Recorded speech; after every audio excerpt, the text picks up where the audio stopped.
Kinyamateka Ifura mu binyamakuru.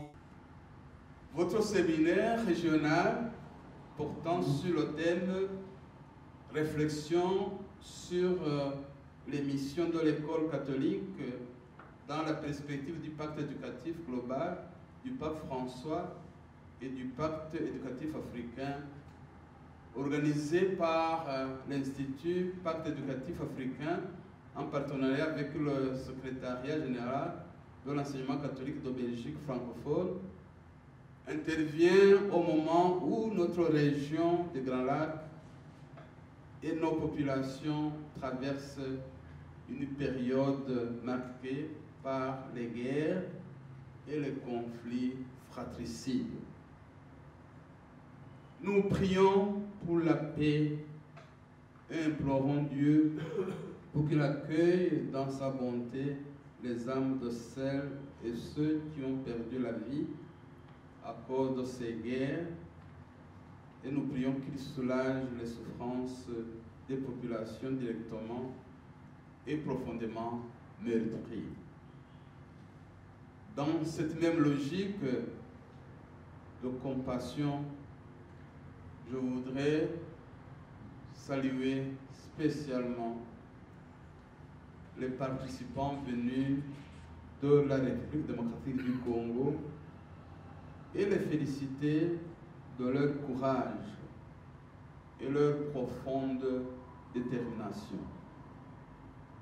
Sachez que votre présence ici est pour nous un vibrant témoignage de l'unité et de la fraternité du genre humain, dont l'Église est le signe et le moyen, comme l'affirme le Concile Vatican II, l'Église étant dans le Christ en quelque sorte le sacrement, c'est-à-dire à la fois le signe et le moyen de l'union intime avec Dieu et de l'unité de tout le genre humain.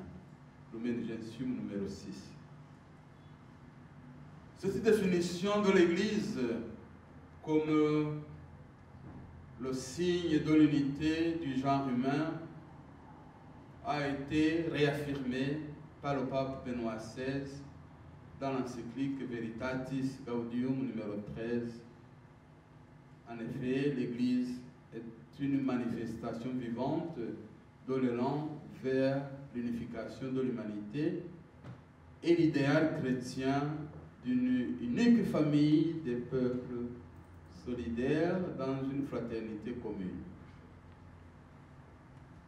En vous mettant ensemble pour travailler sur les missions de l'école catholique dans notre région, vous vivez concrètement et en même temps la mission importante à la fois de l'Église et de l'école catholique, à savoir d'être une unique famille solidaire dans une fraternité. En réfléchissant sur les missions de l'école catholique ensemble, vous êtes à la recherche de comment l'école catholique de nos pays puisse approfondir et réaliser la volonté du Saint Concile Vatican II exprimée dans Gravissimum Educationis sur les différentes qualités de l'éducation selon la vision chrétienne. En effet, le Concile Vatican II précise que tous les peuples, dans n'importe quelle race, âge ou condition, possèdent, en tant qu'ils jouissent de la dignité de personne, un droit inaliénable à une éducation qui réponde à leur vocation propre, soit conforme à leur tempérament, à la différence des sexes, à la culture et aux traditions nationales, en même temps couvertes en même temps qu'ouverte aux échanges fraternels avec les autres peuples pour favoriser l'unité véritable et la paix dans le monde. Le but que poursuit la véritable éducation est de former la personne humaine dans la perspective de la fin la plus haute et du bien des groupes dont l'homme est membre et au service desquels s'exercera son activité d'adulte. Gravissimum Educationis, numéro 4 au numéro 6. L'actualité de ces mots du Concile Vatican II pour notre région en proie à la violence depuis quelques décennies est éloquente. En effet, les missions de l'école catholique doivent être inclusives et n'excluent donc personne. À l'heure des conflits et des inégalités sociales, l'école catholique doit privilégier les plus démunis et les exclus. Les missions de l'école catholique, comme l'affirme le Concile, doivent intégrer la culture et les traditions nationales de nos peuples. En recevant la délégation des promoteurs du pacte éducatif africain, le pape François a encouragé l'Église en Afrique à proposer une éducation qui puise dans les cultures africaines. Il a dit en ces mots, je pense surtout aux ressources éducatives, les valeurs de l'éducation traditionnelle africaine, en particulier celle de l'hospitalité, de l'accueil, de la solidarité. Ce sont donc des valeurs qui s'intègrent parfaitement dans le pacte éducatif. Ces valeurs sont en parfaite harmonie avec l'Évangile. L'école catholique ne doit donc pas avoir peur de proposer ces valeurs à fortiori dans nos 3 pays où l'hospitalité, l'accueil et la solidarité doivent être les signes visibles de la fraternité des enfants de Dieu. Toujours dans la perspective du Concile Vatican II, l'école catholique doit s'efforcer de se fixer la mission d'éduquer au souci du bien commun. L'école catholique doit donc chercher à réunir toutes les conditions pour former les jeunes au sens et à l'importance du bien commun et à l'intérêt commun. C'est à cette condition que l'école catholique sera une source de valeurs alternatives à l'individualisme et au consumérisme véhiculé de plus en plus par la culture dominante. Le pacte éducatif africain a été accueilli et encouragé par le pape François comme un projet visant à renouveler et à renforcer la qualité de l'éducation catholique pour préparer une Afrique meilleure.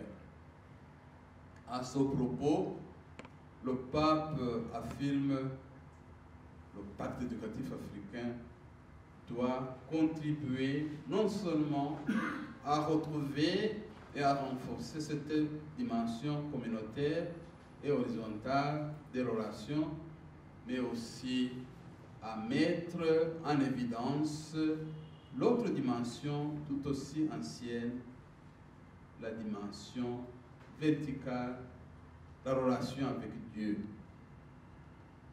Certains peuples africains, comme nous le savons, ont conçu le monothéisme bien avant de nombreuses autres civilisations. Par la suite, l'Afrique s'est ouverte à l'annonce chrétienne avec beaucoup d'enthousiasme. Il est actuellement le continent qui connaît la plus forte augmentation du nombre de chrétiens et de catholiques. C'est pourquoi le pacte éducatif africain, en plus de la devise « Je suis parce que nous sommes », se fonde avec légitime fierté sur l'affirmation « Je suis parce que nous sommes et nous croyons ». Ça, c'est la foi. Le pape François insiste sur le fait que l'école catholique, dans sa mission éducative, doit être l'instrument non seulement de l'avènement des relations harmonieuses avec les autres, mais également de la relation avec Dieu. En cela, l'école catholique assume pleinement le mystère de l'incarnation chaque fois qu'elle cherche, qu'elle s'intéresse avec profondeur et rigueur aux préoccupations du monde d'une part et aux réalités révélées. Les deux doivent être le début et la fin des missions de l'école catholique. Pour reprendre le propos du pape François sur l'Afrique, à savoir, nous regardons l'Afrique avec une grande confiance parce qu'elle a tout ce qu'il faut pour être un continent capable de tracer les voies de l'avenir. Nous, les évêques de notre région, mais aussi nos populations, regardons avec espérance et confiance l'école catholique. Parce que celle-ci a tout ce qu'il faut pour éduquer les jeunes capables de faire de notre région une région de paix, une région de solidarité, une région de fraternité inspirée par l'Évangile. Le message du pape François adressé aux deux coprésidents de la Fondation internationale Religion et Société à l'occasion du tout premier congrès africain sur l'éducation catholique, tel qu'il a été signé par le secrétaire d'État Pietro Cardinal Parolin, traduit de manière claire notre attente à l'égard de l'école catholique dans notre région. Le Saint-Père invite chacun des acteurs à œuvrer pour que l'éducation catholique puisse préparer les jeunes, non pas à l'esprit de compétition qui mène à l'égoïsme, mais à l'esprit de communauté et de solidarité. Qu'ils soient capables de faire des choix positifs et constructifs, d'être des décideurs de demain, ayant à cœur l'édification d'une société toujours plus fraternelle et au service de tous, dans le respect du bien commun. En effet, une éducation de qualité est un signe d'espérance et une base solide pour la coexistence pacifique dont l'Afrique a besoin aujourd'hui. Que l'école catholique puisse donc éduquer les jeunes à l'esprit de communauté et de solidarité, à construire une société fraternelle, à être au service de tous. Alors que nous sommes dans une année jubilaire dédiée à l'espérance par le pape François, que l'école catholique soit pour notre région en particulier et pour l'Afrique en général la pépinière de l'esprit de la coexistence pacifique dont nous avons tant besoin. Je renouvelle ma gratitude à mes frères évêques qui vous ont envoyé pour ce travail si précieux pour l'avenir de nos pays et de nos églises locales respectives. Je remercie le secrétariat général de l'enseignement catholique de Belgique francophone pour avoir accepté d'apporter son soutien technique et financier à ce projet visant à réfléchir sur les missions de l'école catholique dans notre contexte. J'exprime mes vœux de réussite et d'encouragement à l'Institut Pacte éducatif africain, dont la mission consiste à accompagner nos églises dans le travail d'implémentation du Pacte éducatif africain, déclinaison continentale du Pacte éducatif global du Saint-Père Pape François. Je salue la présence de la délégation de l'Église sœur de la Guinée équatoriale, dont la présence témoigne de la synodalité et de la communion des églises locales. Permettez-moi de remercier le professeur Bernard Brum, premier vice-président nord de la Fondation internationale Religion et Société, pour les efforts déployés par ses membres pour soutenir l'éducation catholique en Afrique.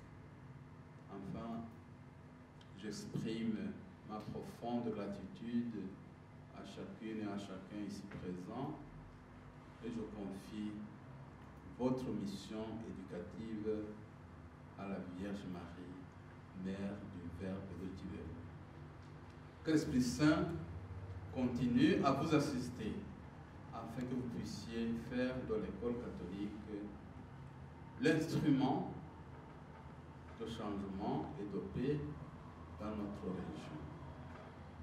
Je vous remercie. Kinyamateka, ifura mu binyamakuru.